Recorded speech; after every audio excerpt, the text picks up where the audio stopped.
cloud. I'll get that set up. Okay, and then more live. Oh, and Victoria, I mean, if for any reason we do, lose the Zoom or whatever, I mean, I'll just obviously just call back on the link or something that you've already got, and hopefully it'll be fine and we won't have any issues. But just on the off chance that it goes a bit crazy, that's all right. I'll just say, hey, happens. Bear with us. We'll be back as soon as we can. But I'm going to think positive. Okay. It's going to go okay. Karen's just messaged me to say, go get him. Lots of big thumbs up here from Karen, so bless her. She's been super. I wouldn't be doing this if it wasn't for her. I think she's the one who's got me like, come on, get yourself out there. Yeah, she's amazing. She sent me about 4 or 5 voice messages yesterday because I decided to kind of pause on coaching and mentoring. Yeah. There's like momentum that's carrying on from the mastermind. Yeah. But my head is just full, and I need just some space next week after, just to focus on actually all the stuff in mastermind. So, but yeah, she's brilliant. I don't know how she manages it all apparently. Just typing in a title on the screen. Just make sure I got that before we hit the button. Okay, so I've called it Making Work Work. Whoa, I better put in interview series.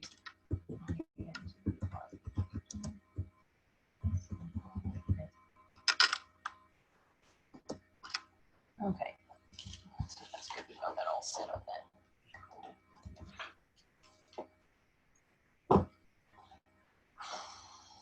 Okay, are you ready? Yeah. Okay. God, I hope I'm ready. Okay, let's do this. 3, 2, 1.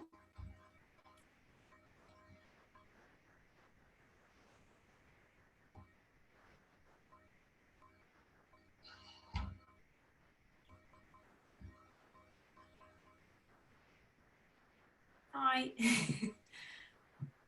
Hang on, it's just loading. Oh, okay, sorry. It's just taking a sec. Doing its whirring around. I think it's going to the page now.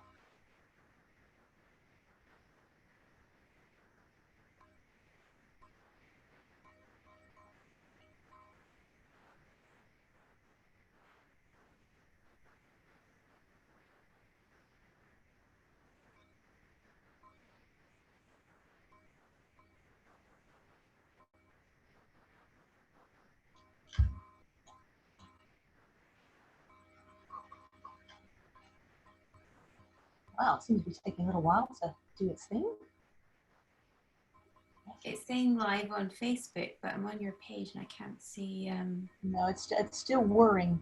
I can't see it. I mean, it's not actually. I'm basically sitting here watching it kind of whiz around. Okay.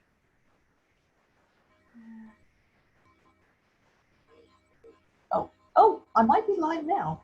Oh, good morning. I'm hoping that I'm live because this is the first time I've done one of these things. Good morning, everyone. My name is Chris Thorne, and welcome to this interview series of Making Work Work. I am so excited about this because I have a real passion for helping people to have meaningful and purposeful work. And today is my birthday, as it happens, and I thought this would be a fantastic way to celebrate by starting off our series with a series of guest experts helping you to figure out how do we make work work? Because I think the coronavirus has really given us time to really reflect and think about, what we're doing and how we're doing it and why. And I think a lot of us want to have meaningful and purposeful work, but it doesn't always seem like an easy thing to do. So I've got my first guest here today. I'm delighted to introduce to you Victoria Dale, who is a diversity and inclusion consultant and trainer. And can I just say, if you're watching this live, please type something in the comments and just let us know who you are and what's going on for you. And if anything resonates with you whilst we're having this conversation, please type in your questions and we'll address those at the end. So Victoria, amazing. She has been working for over 15 years helping companies, both large and small, in the public and private sector, to have more diverse and inclusive workplaces. And I particularly love the name of her company. It's Inclusion 365, and it really kind of underlies her philosophy, which is that, having a diverse and inclusive workplace isn't something we should just do, when we have an event to raise awareness on a weekly or monthly basis. It should be something that we're doing every single day of the year. So without further ado, here is Victoria Dale. Victoria, good morning. Hi, good morning, Chris, and happy birthday. Oh, thanks ever so much. It's so fantastic to have you here today. Yeah. So Victoria and I were having a little chat yesterday just to kind of, get ready for the series. And we were talking about so many things around diversity and engagement or inclusion. And I have to say, I've always thought of myself as pretty open-minded on these things, but she's really given me some new perspectives. And, I was curious, Victoria, in this time of COVID, as we've all been trying to adapt and pivot, what's been going on for you? What's life in lockdown been like?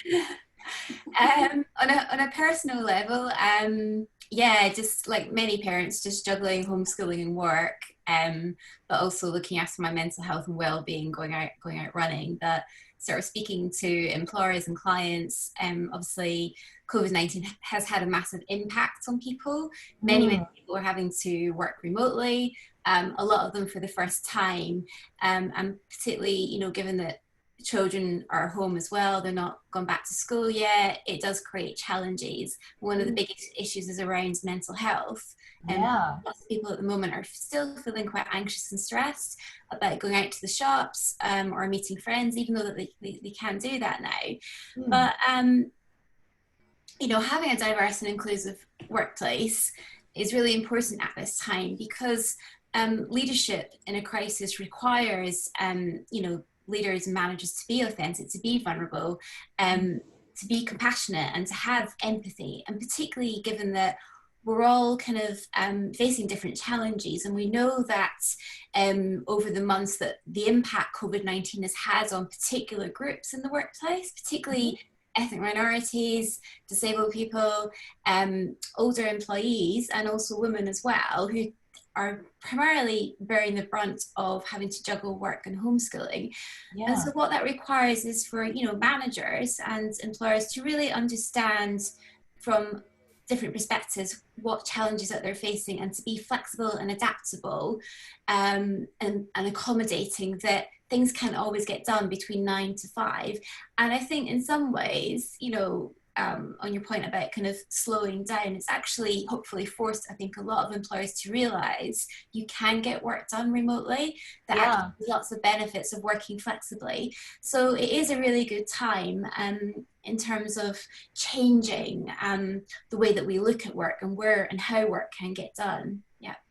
Gosh, so you clearly share the same passion I do in terms of being able to work, in a way that suits people, isn't it? So that it's flexible, it's remote, and we're playing to people's strengths in that. And I'm just curious, Victoria, how did this journey start? How did you get to do what you're doing now?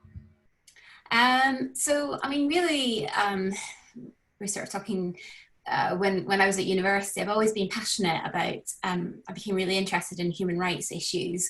I did my dissertation on human rights abuse in Kosovo, and became very interested as well. Part of my degree to study politics in France and Italy, and there was some topics about racism, and my interest grew, my knowledge, which is really important in this current day, just that passion about treating everyone fairly and equally, and about the need for diversity and inclusion, led me to then work in various roles, helping organizations to embed the agenda, starting from more kind of a legal compliance perspective, because there was quite a lot of legislation at the time when I entered my career, in which employers had to meet those legal obligations around anti-discrimination. But now, the agenda's moved much further on, and it's about creating an inclusive workplace for everyone, about encouraging everyone to bring their whole selves to work, and creating that sense of belonging and inclusion, which is so important at the moment, because we're all working remotely, and for many of us it can be quite isolating. So that's really my journey. I've worked in sort of primarily public sector, and then moved into the private sector. I've worked for large organisations, the Mayor of London, London Development Agency. Oh wow! To dealing with different clients, Network Rail, Transport for London, to dealing with kind of technology companies, so quite a wide range of different sectors. But Yeah. the kind of key driver, I think, for a lot of them is around getting that commitment from the top about the importance of diversity and inclusion, and Hmm. why it's critical in terms of helping the business compete against others in its industries to attract a more diverse talent pool and to tap into customers' needs. Yeah. So, gosh, can I just ask you, because I know we get a lot of buzzwords around diversity and inclusion and what that means. And I've been hearing, I mean, you kind Yeah. of opened initially I thought of Yeah. diversity and inclusion in terms of mainly sort of gender and ethnicity and religion. And now I'm learning about something called neurodiversity and all sorts of things. I mean, what do we really mean by, an inclusive culture? What is that all about? So an inclusive workplace culture is where basically people can be themselves. They can bring their whole selves to work. Yeah. Um, they feel that they're valued and treated as a valuable member of staff, as a valuable team member. They're able to. They feel that their voice is heard and they're really listened to, and they feel Yeah. that their unique skills and attributes are actually, valued, and they're able to sort of contribute and really shine and fulfill their potential. So it's about having creating that environment where like managers who play a really key role make sure that everyone has a say around the table at the meeting on a video call, and that everyone has the opportunity to progress and develop, that there aren't any kind of barriers put up in place, and that they're aware of their behaviours and they seek out different perspectives, which is really important from a business perspective in terms of helping businesses to really understand the needs of customers. Yeah. Gosh, that's a lot. I mean, that's a big order, isn't it? I mean, what, can I just ask? I mean, what is it? Have there been different things that have happened or that you've seen along the way that have really gotten you really passionate about this, that you get up excited in the morning, because clearly you have a strong sense of purpose and drive in terms of what you do, because it makes such a difference. Can I just ask, are Yeah. there anything, what compelled you to, why does it matter? It matters because, if by having a diverse and inclusive workplace culture, it brings to the table more diverse perspectives, a better understanding of customer needs. It also is really important from a talent attraction perspective as well. If existing employees tell their friends that it's a great place to work, they celebrate diversity, you're more likely to attract a more diverse talent pool, because a lot of job seekers are now, looking at how diverse a company is before they decide whether they want to apply there or not. So it's actually a key deciding factor for more and more job seekers. And also, if we employ people who look like us, act like us, are very similar background to us, we won't have that diversity of perspectives, and it can actually stifle innovation and creativity. So Right. it's a really good game changer in terms of making companies more competitive. Yeah. Yeah, we were speaking yesterday, weren't we, about, what is the business case behind this? Because I think with any initiative within an organization, although on a purely emotional level, I think a lot of people, we get it. We understand why this is important and why we want to do this. And then you go to try and kind of get the buy-in from above, and you've got to prove your case, really, don't you? It's got to kind of make sense. And you were telling me yesterday that there's quite a lot of research that's been done on this already. I mean, are there any sort of examples, or where could people go to find out more about why, from a business point of view, this makes sense to do Yeah. in the workplace? So there's two global consultancies that have done a lot of research in this area, actually measured what the financial impact of having a diverse and inclusive workplace has on the bottom line. Yeah. So McKinsey & Co., they've published a number of research reports, as have Deloitte as well. So some of their research shows that if we have a more diverse and inclusive workplace, it leads to much greater decision making by 158%. So I think that was by the Center Wow. for Talent and Innovation in That's America. mm, And something like over 60% of women look at the gender diversity of a leadership team before deciding whether to apply or accept a job offer. So it's really, really critical. Companies are being judged, not just for obviously how much profit they make, but also actually how they treat their staff as well. And a survey was done by Deloitte of their own employees across different regions to find out sort of what actually keeps them happy, productive. And if you have a more inclusive workplace where, you know, people's opinions are sought out, and people are asked for their views, they're able to contribute to projects and solutions, then they're more likely to feel engaged and more likely to stay because their contribution is valued. Yeah, so it really, really matters, and particularly at the moment as we're all working remotely, you know, we take away all the kind of usual interaction we have in the office. yeah. So it's really important to ramp up communication and make each team member feel valued and feel that their feedback is important. Yeah. Wow. So I mean, this sounds like there's so much that could come out of this. I mean, what do you feel are the really key benefits that businesses miss out on if they don't have a diverse and inclusive workplace? Well, they won't be able to attract the right talent, so they may face skill shortages. Customers may not buy from them because they might walk into the store, they might, sort of go on their website and they don't see people like them buying from them or see products that are designed for that particular market. Right. And also from a litigation point of view, actually reduces the risk of litigation. If you have a more diverse, inclusive workplace and you have the policies in place to support the organization to go above and beyond the law, then it reduces that risk of litigation. Staff are happier, they're more productive, they're more engaged, they feel that their needs are met. So, there's examples of companies out there who have been very flexible and adaptable to the current climate, but also have already put those systems in place to support staff who need to work more flexibly. So they've already done the groundwork before lockdown even happens. So that's really important as well. And you're more likely to, to keep employees engaged and actually going above and beyond what they've been asked to do. Yeah.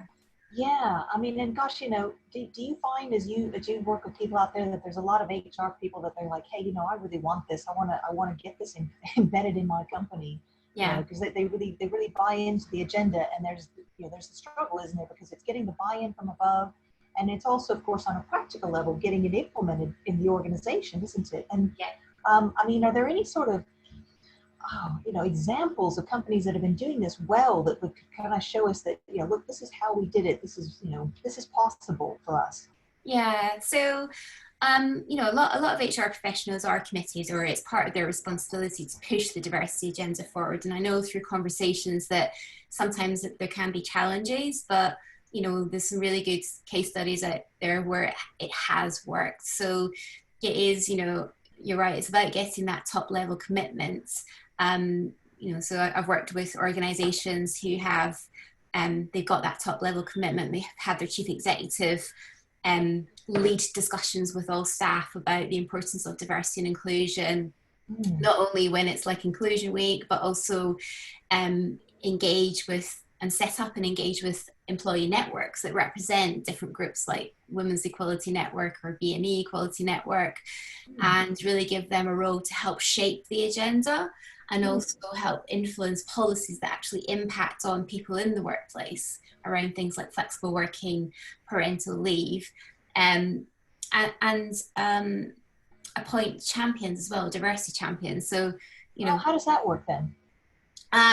So an organization I worked for, a transport organization, they recruited diversity champions through, it was a massive rollout of diversity training. So they recruited champions across the business area to communicate the agenda, to ensure that diversity and inclusion was central to decisions that they made affecting their business area, affecting customers, and also to inform the design of policies that impact on employees, but also on customers and service users. Right. So that really helped push the agenda, because you need people with you to carry you on the journey rather than just, give it to HR to do. Gosh, and that's such a key aspect of this, isn't it? Because we're really talking about coming in, and sometimes we need to change attitudes and in order to change behaviors. And I mean, what I've often found when you try and persuade people is that it's very difficult to take people from one extreme to another. So you have to kind of take some small steps. And I know we were talking about one of the training courses I think you did, where you said, you've literally had people coming into the room and sitting there with arms crossed, going, really, really quite opposed to the agenda, and then walking out at the end of the day feeling, having a whole new perspective, really, and a whole new outlook. So could you tell me about some of those? Yeah, so I've delivered quite a lot of unconscious bias training, because sort of what that does is actually challenge your own assumptions, beliefs, your unconscious biases, which by the very word of it, definition, is you're not actually aware of it. Right. And training, you can kind of talk them through about what is unconscious bias, make them aware of situations where it happens at work, do various exercises that actually help them understand about, oh, actually, I do have biases. Often, a lot of people think, well, I'm fair, I'm inclusive, I don't have any biases. We all do. We like to think it. Yeah, and that's the key thing, actually. So you can have all these wonderful policies and programs in place, but it's being aware about your own biases and how your background and, influences your educational background, your upbringing has actually affected how you view the world, because we all view the world differently, not as the world is. And we're seeing this through, the Black Lives Matter protests and some of the response and the reactions on social media. People are just seeing it from their perspective, they've not been affected. And it really has, I think, raised awareness from the unconscious to the conscious level for some, not necessarily all. And there's a whole talk, obviously, about white privilege and people being aware of their privilege, but more what they can do about it in the workplace is, support, champion others whose voice aren't being heard, who aren't being progressed, who aren't being promoted, conversations around pay, bringing those up. So it's those small actions that are really, really important. And it's, yeah. Oh, sorry, go ahead. So, it's about those small actions and making sure that we remind people every day about the need to build diversity and inclusion, about being conscious of our own biases, but also challenging and speaking up about when we see inappropriate behavior in the workplace, when we hear sort of inappropriate language, or when we feel like someone voiced an opinion and they were interrupted, or when decisions are being made, challenge those. Yeah, I mean, do you find that it's a case of initially you've got to raise the awareness first, isn't it? Because until you know what you don't know, you can't really change it, right? Yeah. And then it's kind of a case of, well, so now that I'm aware of this, what do I do to then change behaviors? Is it a case of, look, I've just got to kind of keep this in the forefront of people's minds, and it just starts to become a way that they respond and react? Or are there specific things that we can do to help people make this more of like a way that they think all the time? Mm-hmm. It's a bit like a muscle you've got to exercise. It's just being mindful of your behaviors, So some tools that I give clients through training about what they can do, so when they're, as managers play a key role. So when they're assigning a task or a project to someone, or when they're praising someone, they should question themselves each week about, have I given praise to this person recently? Am I giving praise to the same person every week in the team? Questions of, when they're assigning someone to chair a meeting or do a presentation, do they keep going to the same people? And I suppose we naturally do that, don't we? Because we'll tend to kind of gravitate to people that we know or we like, or whose opinions we can trust. And can I just ask you, how do you think we kind of get the balance between So I've got two sons that are in their 20s, and obviously they're starting to make their way in the world, and we're sort of, I guess, well, I'm American, but sort of normal, sort of not normal, but back white British persuasion. Let me put it that way. And what they've seen out there in some cases is because they've applied for different jobs and things, is the balance, isn't it? Because so often with diversity, we're kind of given a quota almost. Look, you have to have so many people of such and such a diverse background or whatever, and then you find that people that are, I guess you could almost find like reverse discrimination. Does that make sense? In terms of it's just trying to get the balance right so that everybody, regardless of white, black, Chinese, whatever your persuasion, that we're all kind of on a level playing field. I mean, how do you think we get that balance right? So I don't believe in quotas. Quotas are illegal in this country. You get employers that set targets to, good. Have like 45% of women at board level, executive level, stretching targets. But the key thing for employers is to look at their recruitment selection processes and identify where unconscious bias is basically shaping that process. So, comments that come up in interview situations might be, the conversations amongst interview panelists might be, oh, I'm not sure if that person, has the right cultural fit. But what do we mean by cultural fit? Right. Yeah, I see. And also looking at, sort of going back to basics, looking at the career section of your website. What does that shout out? What impression does that give to job seekers? Are there people like me there? Yeah.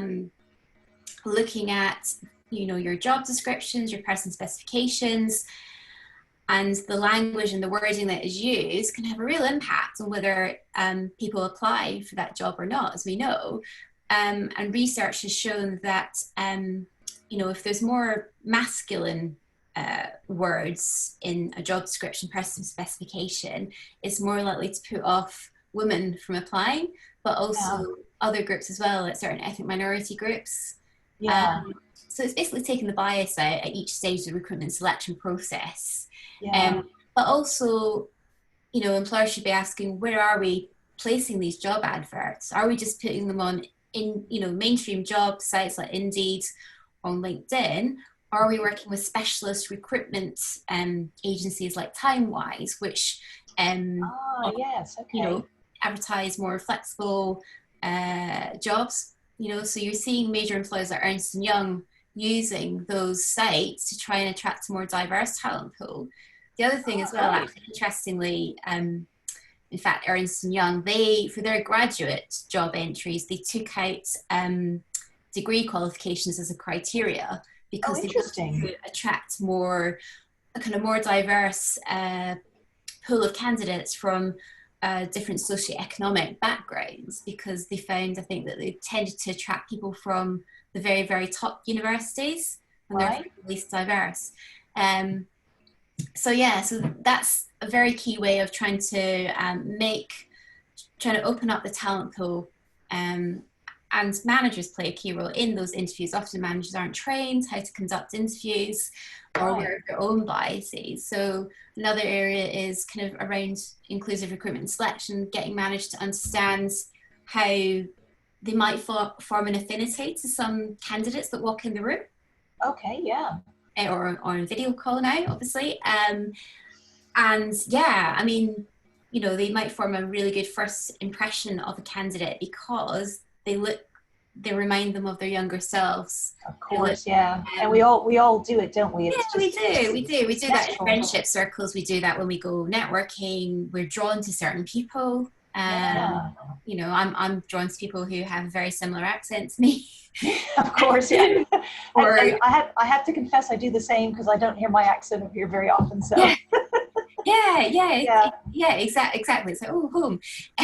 But yeah, it's just natural human instinct. It's just be aware of that, particularly in when it comes to workplace decisions and who we assign projects to, whose opinion we take more seriously. That we are really conscious of that before we go into that. So it's almost like we preempt that situation. and we can plan Yeah. for it and address it. So I mean, do you feel, what are like some of the best practices that you see people doing that are getting this right in terms of their recruitment process then? What sort of, things do they put in place? Well, it's things like you might have heard of blind recruitment. No, tell me, what is that? So blind recruitment is basically taking out any obvious detail about a person. So taking out their name. Oh, okay. Yeah. People have been, they take out their educational backgrounds, hobbies, interests we don't usually see on CVs, but sometimes you do. You take out Right. some of that information, then it reduces the likelihood of bias, personal biases affecting the interviewer, so that the interviewer doesn't come into the interview with Right. preconceptions, assumptions about that person. Right. And do you find, does this apply to the age of the candidate as well? Because that Yeah, can be a factor, can't yeah. it? So legally, you should not be putting your age on. Legally, employers should not be asking for the age of candidates on the application form. Right. Obviously, a lot of employers they have a diversity monitoring form. Oh, right. Okay. How does that work? So they have a diversity monitoring form at application stage. So, I mean, often, obviously, with job applications, you apply online Yeah. on the company's website, or you submit a CV. But if it's on the company's website, then, they'll have a diversity monitoring form, which is kept separate to the application form. So the hiring managers never see the diversity monitoring form. It's for the Okay. the reason is to find out, you know, the diversity of the applicants. Are our recruitment processes inclusive? Are they attracting a diverse pool of candidates in terms of age, gender, Okay. disability, race, etc.? Right. Okay. Yeah. Ah, wow. Okay.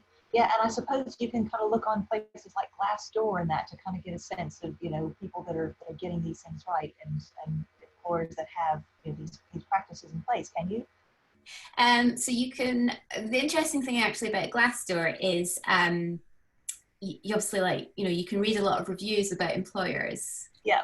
And if employers don't get it right, then that will be reflected. Yeah. It's going to show up there, isn't it? it's, Yeah. it's very subjective. So the Chartered Institute for Personnel and Development, the body that represents human resource professionals, Yeah. got quite a lot of case studies on there about employers that are doing good work. There's a number of organizations that employers can apply for, like an award or a charter or a standard around diversity and inclusion. So Yeah. you can access case studies there as well about what good stuff employers are doing. Tends to kind of focus on a particular area, like there's case studies of employers that provide really good enhanced parental leave. They do really good stuff to support new mums and dads, adoptive parents coming back to work, or things around flexible working. So there's a lot of good stuff out there that employers are doing to make the workplace more diverse and inclusive. Yeah. Gosh, I mean, this is really inspiring. So, I mean, if I was an HR manager, because I know one of the things you do is you support HR managers directly, don't you? You've got a dedicated Facebook group. I think it's a Happy HR Managers Guide to Inclusion, isn't it? Where Yeah, you give that's people right. hints and tips and webinars and testimonials. And I know you also do, one-to-one sort of strategy sessions and coaching really for HR managers that are kind of really struggling to get diversity and inclusion on the agenda. Can you sort of tell me, how does that work? Yeah. Thank you for mentioning the Happy HR group. I set it up, Facebook group, October last year. So Yeah, and you've got some great engagement in there, I see. yeah, I do. And the purpose of setting up was really to engage directly with HR managers, professionals who were committed to the agenda. It's kind of like a support network to provide some tips, hints, and insights into a wide range of diversity and inclusion topics. Yeah. So I work directly with HR managers. I provide SOS strategy calls, so that's like a 1 hour call via Zoom to help really unpack the key diversity and inclusion workplace issue that they're currently dealing with, a challenge. That might even be as simple as, although complex as well, of getting senior management buy-in. So, Oh, yes. or, how to set up employee networks, for example, to progress the agenda. So that Mm. 1 hour is really just to kind of talk through the issue, unpack it, and come up with an action plan to help them progress. Yeah. And would you have to help them build a business case as kind of part of that as well, so they can really kind of sell this idea? Exactly. I'd help signpost support them to build that business case, because I think the key thing in terms of actually gaining buy-in is to show senior management what other employers are doing in their industry. Right.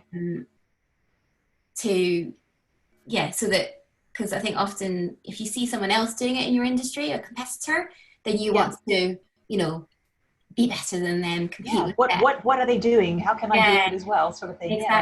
Exactly. And we can all benefit from having sort of fresh ideas and perspectives, can't we? Yeah, exactly. Yeah. Oh, wow, amazing. Yeah. And I understand you do training as well. So, I mean, and I know one of the things we talked about is that there's been so much in the media recently, of course, about supporting remote teams and making this whole thing work. I think we're probably all a bit zoomed out, but, just in terms of how we kind of manage that whole relationship and employee communication. I mean, what are you doing around remote teams then? So I've delivered a couple of webinars on managing remote teams inclusively. And through my Happy HR Facebook group, I'm giving some tips and hints about, how you can ensure that everyone feels valued and supported whilst working remotely. And, they need to be flexible and adaptable. And I've also written a blog article as well about it on my website, about how I've personally adjusted to it. Yeah. Wow. And I mean, and what kind of things do people have to kind of put in place to do this? Because I think one of the other things I saw was that you do something which I hadn't heard of this before. It was an equality impact assessment, which I have to confess is a new term to me. What is that? So an equality impact assessment is basically, it's a risk assessment. Okay. Yeah. And these are very common in the public sector, in government funded organizations. And sorry, the problem about obviously working at home is my son just walked into the room, so apologies. I mean, how often does this happen? I'm surprised no one's been like Zoomed with a pet or anything. My dog's a little bit too big to kind of pop into the Zoom, but there's always something going on, isn't there? Yeah, so that's just life, actually, because one of the tips I give to I delivered a webinar. Sorry, I'll go back to a bit remote working because it's quite that's great. No. So I delivered a short webinar for my local Chamber of Commerce on managing remote teams. And one of the things I said, that as managers, you need to be flexible and adaptable. So if you have a child or a dog, a pet, video bombing one of your conference calls, that's fine, So, these things happen. But back to quality impact assessment. So it's a risk assessment, and it was a legal requirement for public sector organizations to assess what impact their internal policies and any external facing services functions. Yes, so local council, for example, local authority provides lots of services to local residents.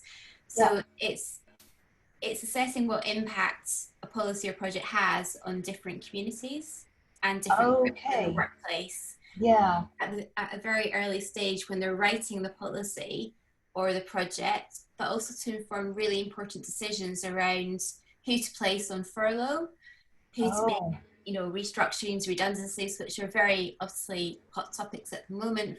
Of course, yeah. For a lot of employers. But it's thinking in advance about, what impact could it have? What does the evidence say? So what does consultation from staff say about it? Or with customer service users, and what should we do about it? That's the key thing. Because obviously carrying out, a risk assessment, you need to do something with it. You need to put measures in place to mitigate, reduce the likelihood of that risk actually becoming a reality. Yeah. Okay. Yeah. Gosh, and so I mean, in a perfect world, if I had an organization where my diversity and inclusion was actually working the way it should, I mean, what would I be seeing there? What would that kind of look like on a day-to-day basis? What sort of things would be happening? So, diversity and inclusion would be a regular item of discussion for senior management team. Okay. And they would be reviewing key performance indicators targets, but how they're progressing with their diversity and inclusion agendas. So that might be things around, how are we doing in terms of progression of women in the workplace, Right. or how much uptake do we have for example, shared parental leave. They'd want to obviously see reduced instances of complaints, grievances. Of They'd be course, yeah. looking at sort of employee engagement surveys. There'd be discussions at team meetings around diversity and inclusion. What does it mean for the team? Kind of various things. Managers would be having conversations with staff about flexible working, making sure it's on top of the agenda. They'd be seeking diverse perspectives in terms of, if they're introducing a new product, or if they're having to adapt to the current crisis to meet the needs of a diverse range of customers. They'd be seeking input from different team members. What's your experiences? How can we adapt? How can we, adapt our products to meet the diverse needs of customers who might be shielding, might be vulnerable, etc. Gosh, that raises a good point, because there's a trainer I know that focuses specifically on training customer service teams to deal with, I guess it was called vulnerable customers, but different types of customers that we might not be aware of. And I'm just, as a company is developing its products and its services, really the smart thing to do is to go out to your customers and really understand their needs and what they're looking for as you develop these things. And how do companies find out about what some of these diverse customers might need? Mm-hmm. Yeah, so through market research, through engaging with kind of diverse needs of customers. So some big companies have customer user panels that they can seek their advice on, and obviously they want to make sure that they're diverse. Working with local community organizations, but also, so I mentioned before about employee network groups. So employee network groups provide that voice. How do those work? Because I've not come across those before. Mm-hmm. So employee network groups, quite a lot of companies, particularly medium-sized, large-sized companies, have employee network groups. Some particularly representing lesbian, gay, bisexual, transgender employees, or women employees, or BME employees. And it's just really, it provides a platform so that their voices can be heard, so that they can shape key decisions, policies affecting people's rights in the workplace. Right. Many do also organise events to raise awareness around, for example, this month is Pride, raising awareness around the achievements and challenges of the LGBT community. So companies are doing stuff around that, but they also realise the importance to their customers as well. So employee networks do provide that platform, that voice, and also in terms of employee engagement and sort of understanding challenges that they face in the workplace. Yeah. And don't some companies have sort of support groups? So I know specifically around mental health, I've heard about this in terms of having groups within the organization, regardless of the size of your business, or just even a buddy, in the workplace that you can go to if you need support around things. Have you seen any of that? Yeah, that's right. So, quite a lot of employers have invested in mental health first aid training. And so they have first aiders who also act as buddies, particularly important right now as many of us are working remotely. There's those regular check-ins, but also to spot those early signs of if someone is struggling, to actually kind of support them, but also to mentor their line manager about how to have those conversations. And that ties into the diversity and inclusion agenda, because obviously disability is a different diversity, and mental health that affects I think 1 in 4 of us. So it's really, really important. Yeah. Well, and obviously a huge amount of stress for people in the workplace, could be around diversity and inclusion type issues, which obviously then could lead to, mental health problems if we're not careful, couldn't it? I mean, I've had the great opportunity of being able to do some mental health first aid I'm a mental health first aid champion. I thought that opportunity, which is quite brilliant. I would like to go on and do the mental health first aid course at some point, because it really opens up your eyes and your way of thinking. You don't realize how huge an issue this is. Yeah, I'd love to do it as well. I've been looking into doing it during lockdown. It has up until now only been provided face to face, which obviously isn't possible Yeah, at the moment, not as easy to do. yeah, exactly. But there are, I believe, a few providers that are doing virtual training, and yeah, it's actually an area I'm really passionate about as well. And the I was whole going to say, is there what kind of things have you been kind of researching or learning about in this time of lockdown? I know we've spoken about, you know, some of the books you've been reading. What kind of stuff are you interested in? So I'm reading a book at the moment. I actually got with me. Oh, what is that then? So it's the Invisible Woman, and it's by Caroline Criado Perez. She's a feminist, and she was a campaigner in the UK to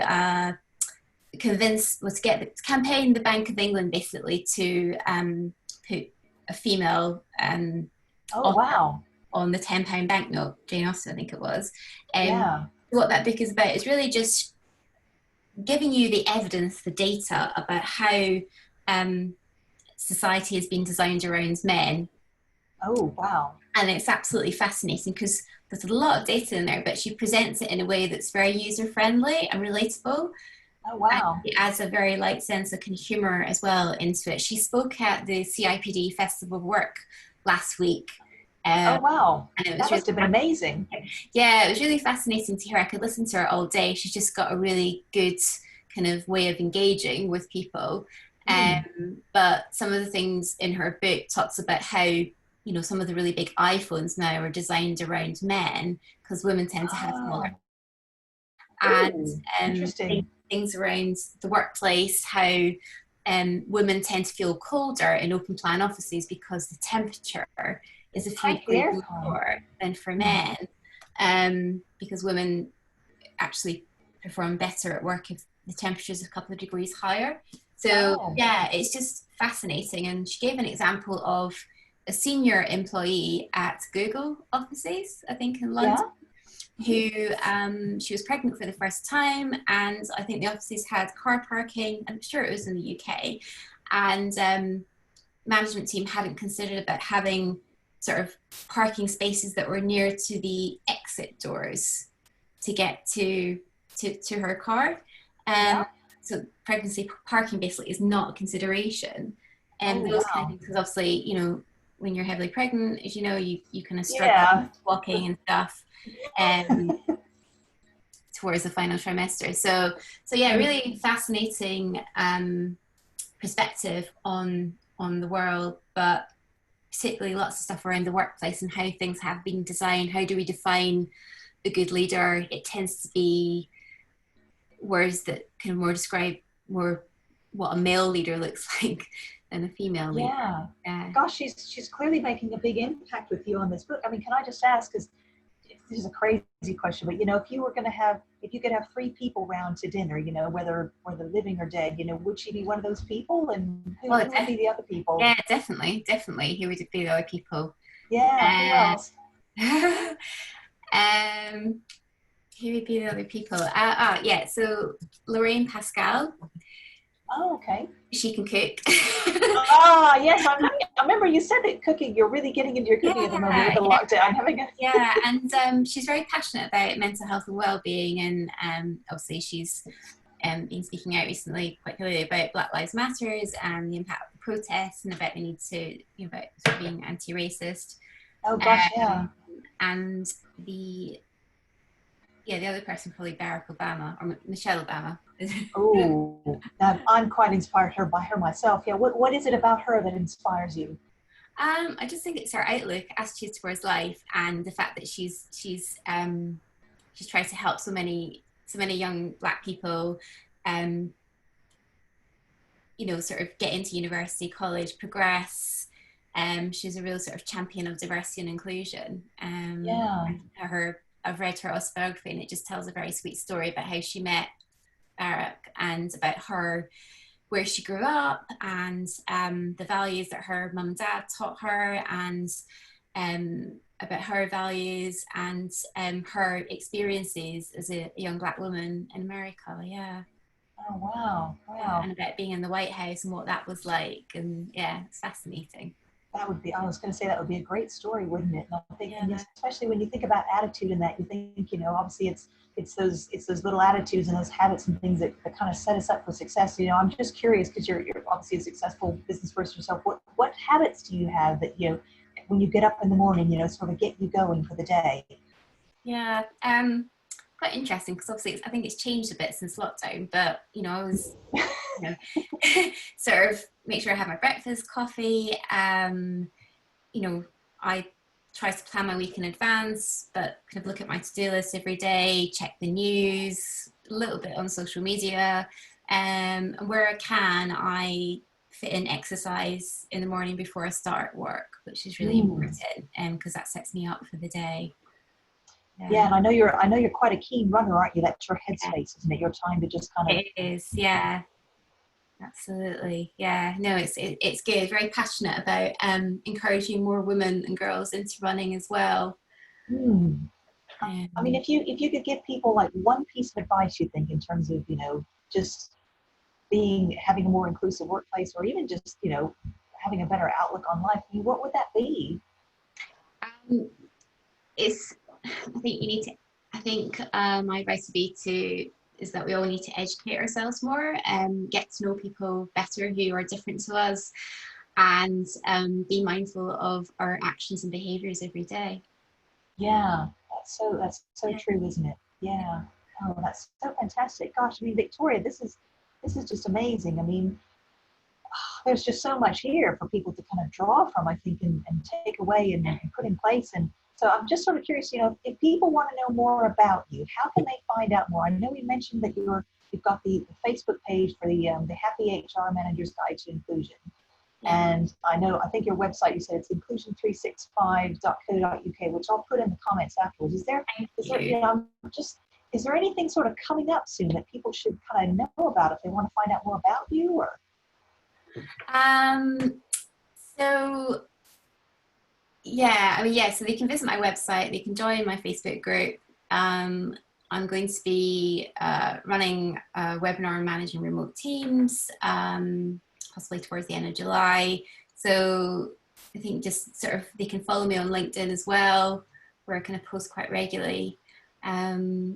Yeah. Okay, fantastic. Gosh, well, listen, I am so grateful to have you here today to share this knowledge and expertise, and I hope our listeners have been benefiting. I've seen a lot of likes and little heart things going up. So obviously we're hitting a chord somewhere. So I just want to thank you again, Victoria, so much for generously giving me some time today to talk about this. How we can make a better place to work through having a more diverse and inclusive culture. And I think you are well placed to be one of the people to guide people along that journey. So I'd really encourage all my listeners out there, please do get in touch with Victoria, find out what she's doing, and tune in next week because my next guest is going to be telling us a little bit about a success story of how we've embedded a more engaged and better place to work. So you won't want to miss that one. So thank you very much. Thank you so much, everybody, today for tuning in, and I'll see you next week. Thanks, Victoria. Thank you, Chris. Happy birthday.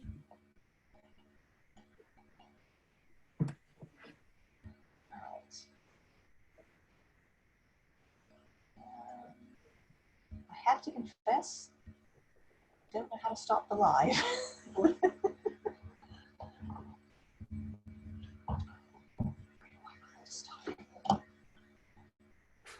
Okay. Sorry. Having a few might take me a minute to figure out how to close this down.